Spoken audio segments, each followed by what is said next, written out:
coordinated by my office, held a meeting to discuss issues raised by the small traders, including Udhuru Market, attended by ODP staff in a supportive role in keeping with the draft framework of cooperation and engagement between government, Nairobi City County, and the Nairobi business traders.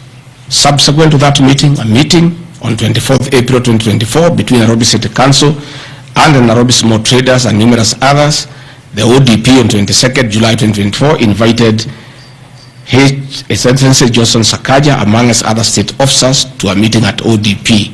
Officers scheduled for 22nd July 2024 to review the draft framework of the cooperation and engagement between the small traders and the government of Kenya.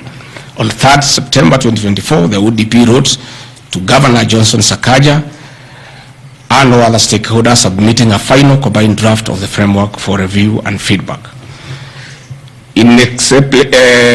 After all the engagement between all the parties and the draft framework, Governor Sakaja decided to arbitrarily proceed with the relocation of Udhuru Market.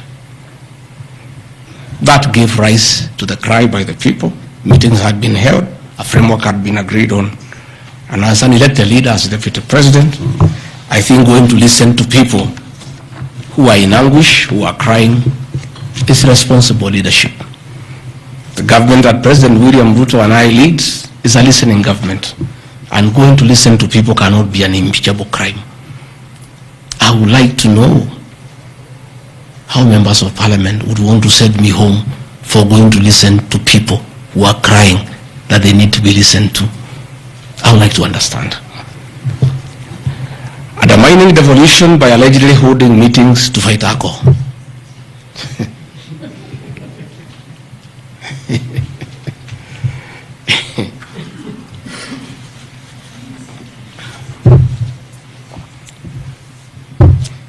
I think tomorrow will be the greatest circus.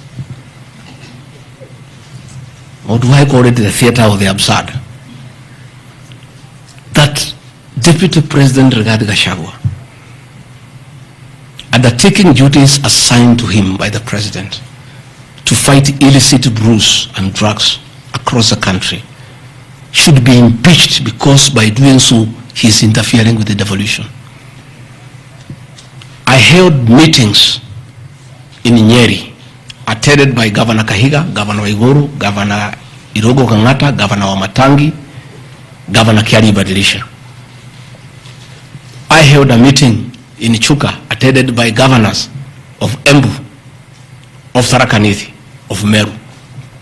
I attended a meeting in Mombasa, attended by governors of Kwale, a representative of the governor of Mombasa, the governor of Taita Taveta, a representative of the governor of Lamu, to discuss.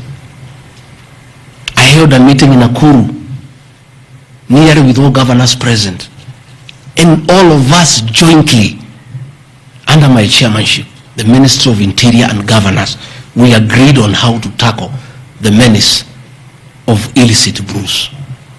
And we have a good story to tell.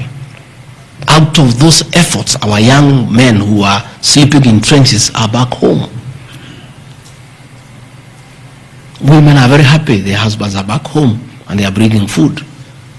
In fact, some children have been born.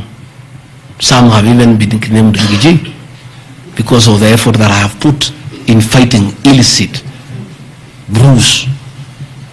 I think the people of Kenya will be shocked to hear tonight that one of the accusations against their deputy president and why he should go home is because he led the battle to fight illicit brews and drugs that has caused havoc among our young people. Please, if Rigathi Gachagua is a problem, why don't you assign this job to somebody else? Because this job must be done. We must get our children off drugs. We must fight illicit alcohol. And saying that you want to impeach the deputy president because fighting illicit brews and drugs is interfering with the devolution. think this is the greatest joke of the year. Even the 291 MPs who signed this motion, most of them, because I know them, have looked for me personally to thank me for the way I have successfully led the war against drugs and illicit brews.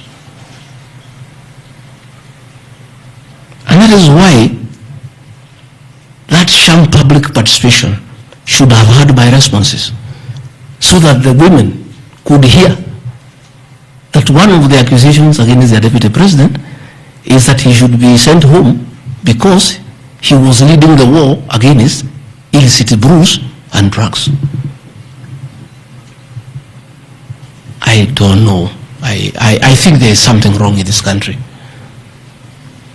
That somebody has sat down to draft a motion to impeach the Deputy President of the Republic of Kenya.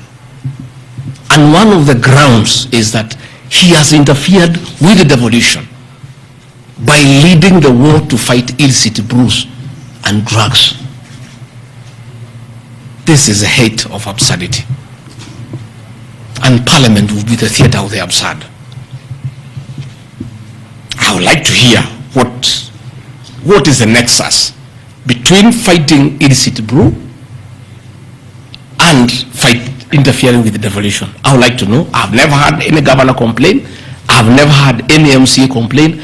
I've never had any Kenyan complain. The only Kenyans who have complained are few. They are the manufacturers who are manufacturing poison under the guise of producing alcohol. Those are the only few ones. I beg the National Assembly and the Senate, most of the National Assembly, to save face, to consider striking this ground before the motion tomorrow, because it sounds ridiculous to the people of Kenya. Again, if Deputy President Gachagua has to be sent home for fighting drugs and illicit alcohol, so be it. Sensational statements against the National Intelligence Service and its Director General and other officers. My response. In relation to this allegation, I wish to state that the National Intelligence Service holds a very critical role in ensuring the safety and security of our country. They are responsible for gathering intelligence and share it with all our law enforcement agencies to ensure that the country is safe at all times. Consequently, when the country was caught flat-footed with regard to the scope and extent of the public's dissatisfaction with the Finance Bill 2024, which degenerated in the Gen Z protest, it pointed to the failure of the National Intelligence Service